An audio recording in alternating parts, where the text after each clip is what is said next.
Well, hello, hello. Welcome back to Neptuna Fish Tarot. My name is Alicia, and today we are going to be doing a reading for Tuesday, February the 16th, 2021.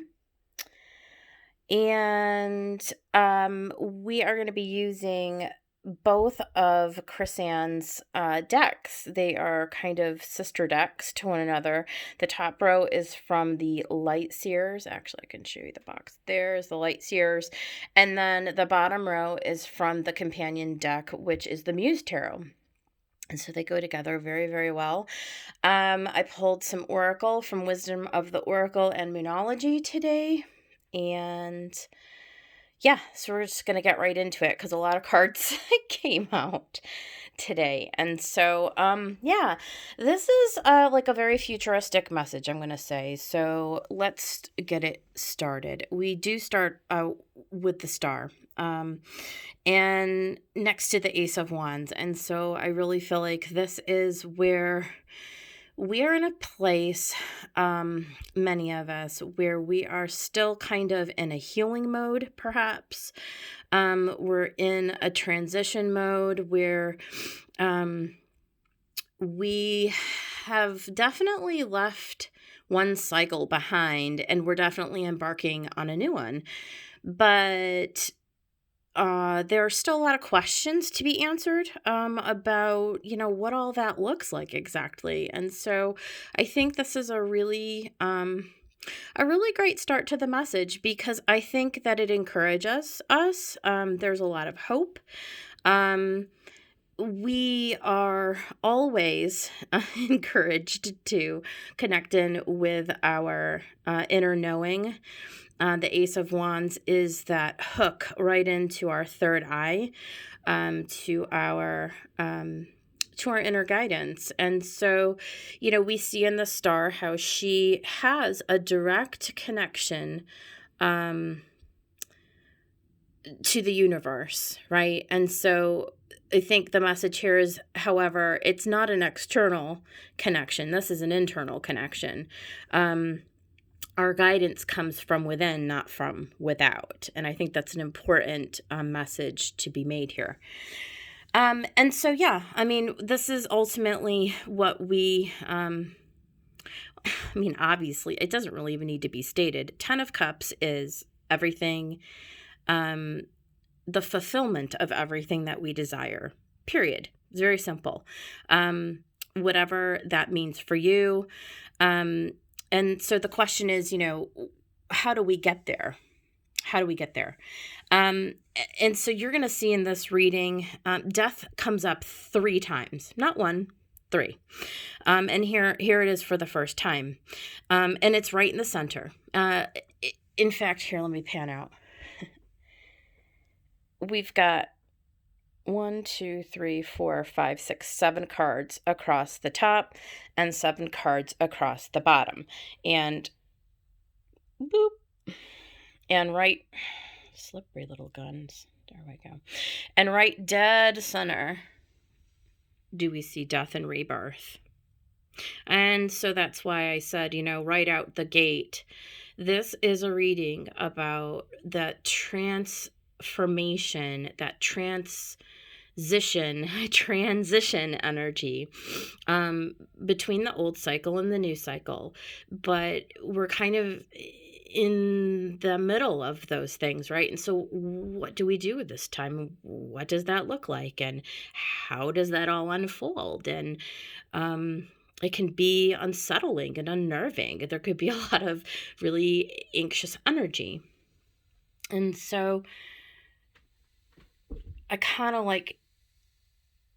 think that this 3 of Pentacles into this Knight of Cups into this Ace of Pentacles sort of gives us an idea. I think the thing to do to sort of bring this from the ethereal, sort of transitory state, this sort of spiritual, non-tangible idea of a transition into the physical, right? So the 3 of Pentacles is our first clue. And it shows us being able to work with other people, to collaborate, to work together. Um, if nothing else, for companionship. I mean, you've got to have people around you, and so then something physical comes in. There's an offer here. In the Knight of Cups, we see well, it's very romantic. And so, yes, could it be romantic? Certainly. This could be, if you want to take it as a romantic reading, you certainly may. And this Knight of Cups is perhaps what you are defining as your Ten of Cups. Like, this is what your desire is. This is your ultimate goal, is to connect with that knight. And so we see him here, and it doesn't have to be your person that's coming in. Could be anyone in your sphere. It could be somebody coming in to help you with your work. It could be somebody coming in, new friends, new friendships. It could be anybody who is going to come in and come alongside of us and support us and give us meaning in our life. And meaning for us as human beings is found through relationship. And so here I think the message is very clear. The universe is telling us, look, this is on offer. This is what is coming. You can believe in this. This is always what is on offer. Whatever we want to focus our attention upon is going to be made manifest. And we are the ones who are in control of that process ultimately. And so really it just takes defining what it is and then sort of laying out, what all needs to transpire, what all needs to take place. And so the bottom row, I feel like, is the backstory, right? I feel like the top row is what's coming. And I think the bottom row is kind of like all what has been, like what is behind it all, the backstory. And so Nine of Inspiration is always about hanging on, keep going. You can do it. Don't give up now. You have what it takes to persist and to keep going. Five of Emotions. Yeah, I mean, we're going to see that there was definitely something that came before that has been a disappointment for us. Hold on just a minute. Okay, sorry, had to let the cat out. The Five of Emotions is what has is in the process of being let go. It's a disappointment. It's something that didn't work out for whatever reason. Yeah, I mean, it's an emotion. It's a cup. It's loss. Plain and simple. But here we see the Eight of Materials, and this is Pentacles energy. So what's the work that we need to do to bring this Ten of Cups into existence, right?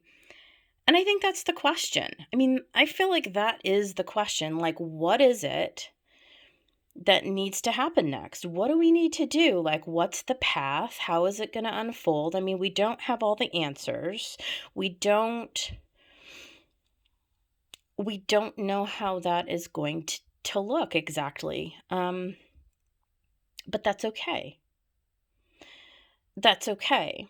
Because in the process of figuring it out, there are some things that we can consider to come to those answers, to come to those conclusions. And so here we see the Five of Inspiration. And really look at this. I mean, so the Five of Wands in any other tarot deck, would seem to indicate some type of conflict, and we're sort of, you know, um, battling it out, arguing it through, um, you know, not in a bad way, right? We're asserting our will. Let's put it that way. We're asserting our will. And here I like this picture because it shows this woman, and you can be a woman or a man. It makes no difference.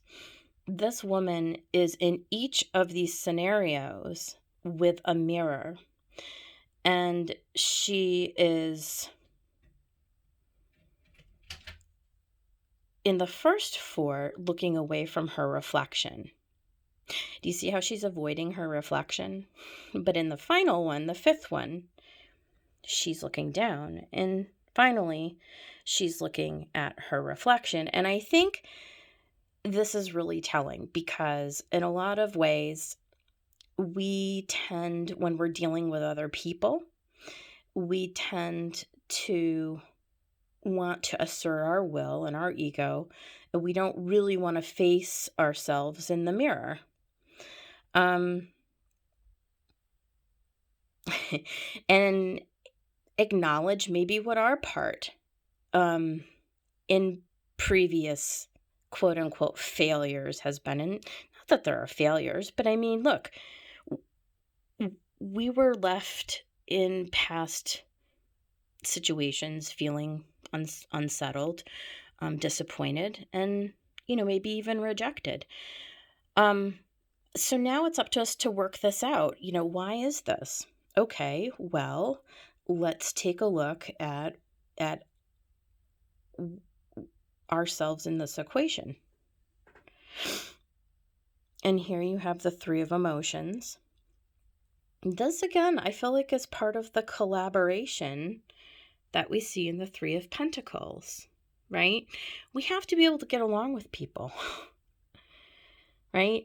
And Three of Emotions that's our community. These are our people.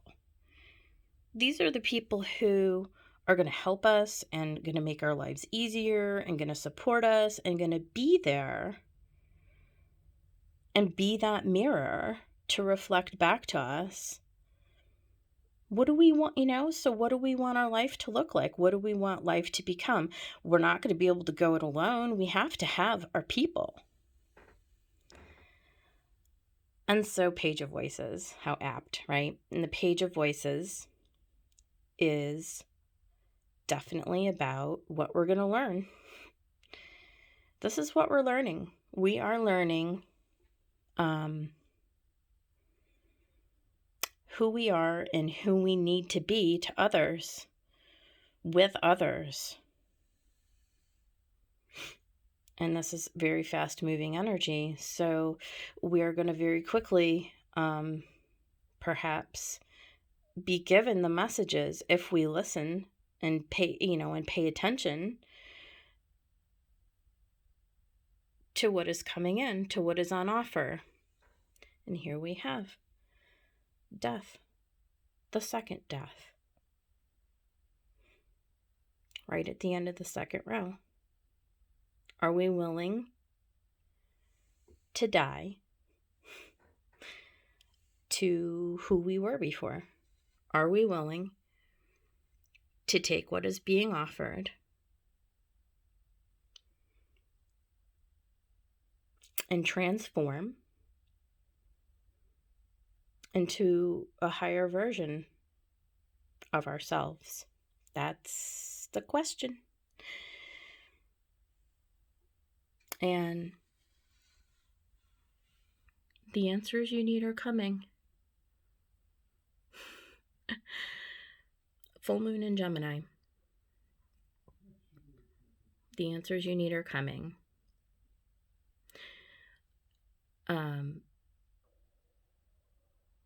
What you do with those answers, now, that's up to you. Are you going to listen to the still small voice when it comes? Or are you just going to persist on, as you always have?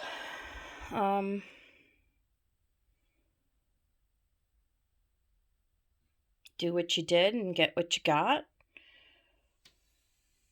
or transform and get something new. And so I feel like the message here is, as the observer, let's take a step back.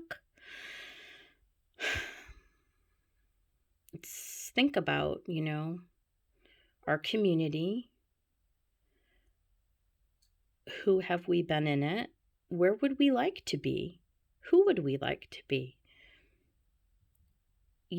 Maybe this is about physically moving someplace else. Maybe this is about letting go of old friendships and getting new friends. Maybe this is about leaving an old relationship and being on our own for a little while so that we can observe our environment. What do we need to change in order to get what we want? And here's death card number 3, regeneration. What are we going to allow to die so that we can be reborn? We can transform. And community. And again, this is our 3s, community. Who are we going to allow into our immediate sphere to influence our lives? Because the people that we surround ourselves with are the ones that are going to either support us or not, are going to either help us to grow and bring us into the fruition of our highest selves, or not. And so we have a lot of choices to consider. This is a huge reading. I mean, this is not just for Tuesday. I can tell you that. This is not just for Tuesday. That's a big reading. Big reading. Big reading. So, I think I'm going to leave it right there. This is a lot to think about. So, I hope that it has been helpful in some kind of way. And I will be back. See you all tomorrow. Bye.